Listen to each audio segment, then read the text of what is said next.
way from the start, I can feel it in my heart, like all the way from the start. Hey, what's going on out there? Today I want to do a tutorial on how to fatten up, how to thicken your vocals and really get a nice healthy signal. I've had a lot of questions from you all, specifically on the mic demos saying, "Hey, I've got the same mic as you, but it doesn't sound as full. I'm not getting the same kind of quality out of my mic." So I just want to show you a couple ways and cover some concepts that are going to help you get the most out of your mic. So there's a couple things I want to cover. The first step to getting a really good mix, and also just getting a great mic sound, is to make sure that you're set up properly for a recording. So I want to show you just some things to really watch out for, and then I'm going to go through and actually mix a vocal pretty much from top to bottom, just showing you ways that we're going to get it nice and present and full in that process. But let's go ahead and look, and let's just talk about your recording and your preamp and the way it's set up with your microphone. Okay, so right now I've got my audio card panel open, and this kind of shows me, just where I'm at level wise in terms of RMS. I can do settings for the preamp, up the gain, turn on my phantom power, all that kind of stuff. You probably have something very similar. Also, you probably have a level indicator on your audio card that's showing you if you are in the green, meaning you have a nice healthy signal, or if you go up here, if your preamp is turned up too much, you're going to be clipping. So I want to definitely emphasize that in terms of recording, clipping in the digital realm is not okay. I know in the mixing stages and some of my other tutorials, you've probably heard me talk about digital clipping and told you not to worry about it. And in those scenarios, you don't worry about it as much in mixing. But that's kind of a different concept altogether. But in this stage, in recording, what you want to do is you want to make sure that at no point throughout your performance are you clipping or distorting. You just want a nice, healthy signal. And as you can see right now, my mic I'm in the green. I've got a nice signal, and you're going to find that your preamp has a sweet spot. So just using this mic and using this particular preamp, I know that this is kind of the sweet spot for it. And as you can see, I have to pump this mic up with a lot of gain. This specific mic takes just a lot of power, SM7B. Some mics require more power than others, so you just have to be aware of that. And again, you just kind of find the sweet spot for where it's going to give you a nice, healthy signal, but you're not going to be clipping at all. A trick that I like to use a lot of times, especially with hip hop vocals, is to get the MC to layer things a couple of times, and then I can kind of mix them in. You don't want it to sound like there's 5 different people rapping the record, but if you mix everything and layer them properly, it will just make it more present. And especially if you have, a cheaper mic that maybe isn't quite as full, it's not giving you maybe the warmest signal in the world. If you stack things up, you can make any mic sound, pretty decent. So this is just a trick to do that. And in this song specifically, and with this particular artist, I always do this. I will get him to, give me 4 or 5 layers of the same take, and I can just kind of, mix them in and make things mesh and be more present. So let me just play back this is just the dry acapella. What I've done is this is the master of the record, but I took the verse off, and this is just the dry first verse. So we're going to go in and mix that, and I'm going to show you how we get that where it needs to be. The proverbial wave of emotion. Good thing I'm inclined to the notion to bring out these schematic acrobatics and lyrical verticals, giving them vertigo, permeate every part of your body with something you probably don't recognize. It's highly contagious, ill bars, airborne. You sick with it? I come in pill form. I ain't the only buzz in my city. Hornet's nest, still swarm. QC, keep the ground warm. Panthers prowling when you. So this may be what you are hearing, or something similar when you're recording with your mic. And again, this is unmixed. It's just the layers are blended, but there's no compression or anything like that. And one thing to emphasize here is that a lot of you, I think, are hearing your dry recorded signal and then hearing my mixed stuff and saying, why doesn't it sound like that? And a lot of the battle is in the mix. So I would say, 30% of it is the recording, 70% is what you're doing in the mixing process. to get it to that kind of final, you know, nice sounding stage where everything sounds like it's ready to rock. So let's go ahead and I'm going to jump in and show you how we're going to mix the vocal to thicken it up and give it more presence. And just a couple of tricks that you can use on any vocals, whether it's rap or R&B or pop or whatever, just to give yourself a little bit more emphasis on the vocal. So probably, arguably, the most important stage in mixing to get the vocal really present and upfront in the mix and not fighting with the instrumental is compression.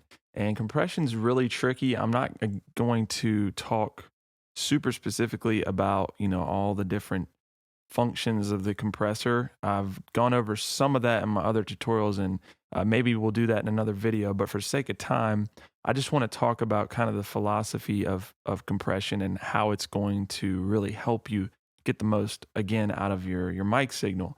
So right now I've got the threshold all the way down at 0, and then I've got the ratio at 1. Not going to be doing anything right now. But what I want to do is if you look at the waveform of your recording, if you've got somebody who has, kind of flat dynamics, which this is pretty consistent, and in a rap vocal, a lot of times, if they have good mic technique, which this artist, Zach, I've worked with him for years, he has good mic technique and keeps things pretty consistent. So I don't have to compress his vocal as much as, say, someone who may be varying a lot in their signal and kind of the dynamics of the track. So just focus on that. And then beyond that, you just have to listen. So when I was playing it earlier, you probably heard when this part comes in, it gets really difficult to kind of pick up the vocal because things are just kind of moving back and the instrumental gets louder. Hornet's nest, still swarm. QC, keep the ground warm. Panther's problem when you hear this, Fraley. So we just want to even everything out and get it all up front. So I'm going to go ahead and just start moving our threshold and our ratio. Hornet's nest, still swarm. QC, keep the ground warm. Panther's problem when you hear this, Fraley, baby, went quickly on him. I'm covering the A gaps with your mind synapses. Time I hold captive with photographic precision. I illustrate ambition. So you could probably see right there, everything's starting to even out. It got a little bit maybe quieter to some of you perceiving it that way. But we're just kind of evening everything out at this point. So then we're going to just turn up our output a little bit since the signal probably did get a little quieter. Hornet's nest, still swarm. QC, keep the ground warm. Panther's problem when you hear this, Fraley, baby, went quickly on him. I'm firing the A gaps with your mind synapses. Time I hold captive with photographic precision. I illustrate ambition. So now when we go from this part, Hill form, I ain't the only buzz in my city. Hornet's nest, still swarm. QC, keep the vocals still very up front. Now we're exposing another issue that a lot of you are probably dealing with when you're asking me, how do I get my vocal to not sound harsh or make it sound warmer? When we compressed it, the S's got compressed as well. So those were brought very up front, right? And so it makes it sound harsh. It makes it sound more digital, just not as thick sounding. So the next step obviously is going to be to de-ess it.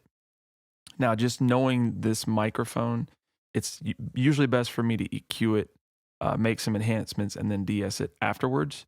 So that's what we're going to do. And I want to talk about the EQ. This might seem redundant to some of you who have watched my other tutorials, but again, just talking about the reasons for this.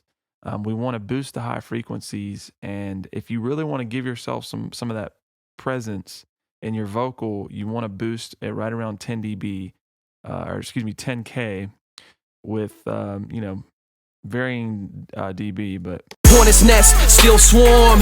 QC, keep the ground warm. Panther's problem when you hear this, Fraley, baby, went quickly on him. I'm firing. So that sounds really harsh, really sibilant at this point. But I just kind of know how this mic works. I've used it so much, and I've mixed this vocal as well as this particular mic so many times. So you just kind of get a feel for what works and what doesn't. This may not work for your mic, but we're going to de-ess it, take some of that harshness out. Hornet's nest, still swarm.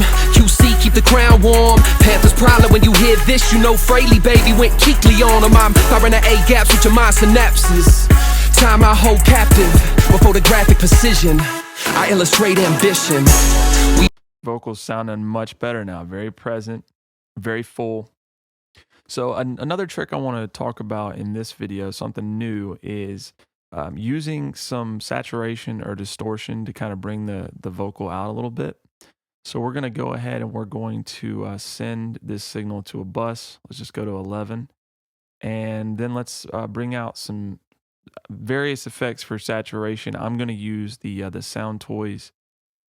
This is Sound Toys 5, and I've been playing with this one. It just came out, but you can use everything in a rack kind of sense, which is pretty cool.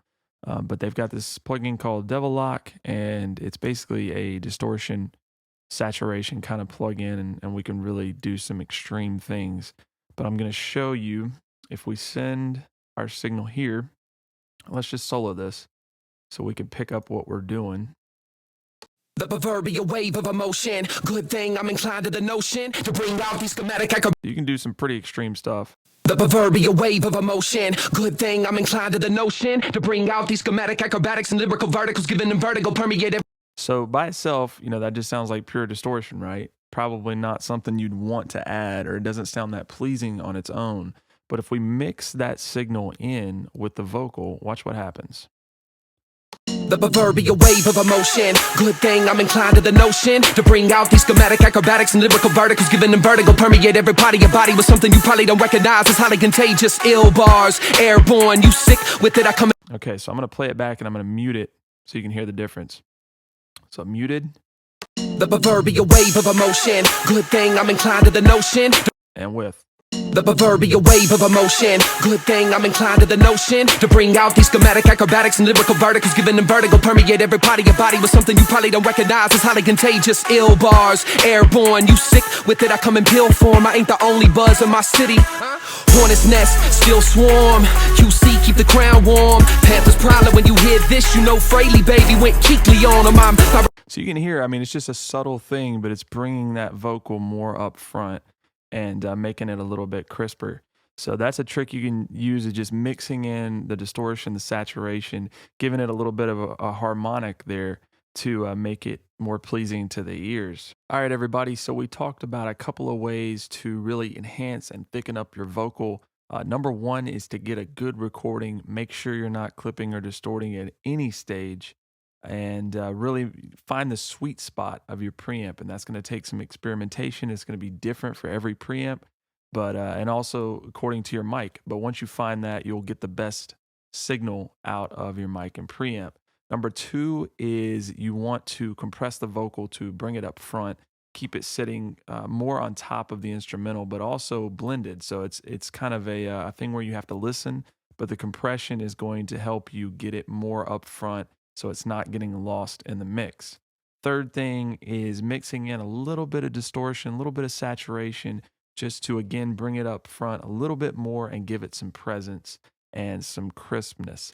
So I hope that's helpful. Try these tricks out, and I think that they're going to improve your recordings greatly if you're not already doing these things. Any questions, any comments, be sure to leave them below. And also, if you like this video or you learned anything, please subscribe. I'll have plenty of new tutorials coming out this year.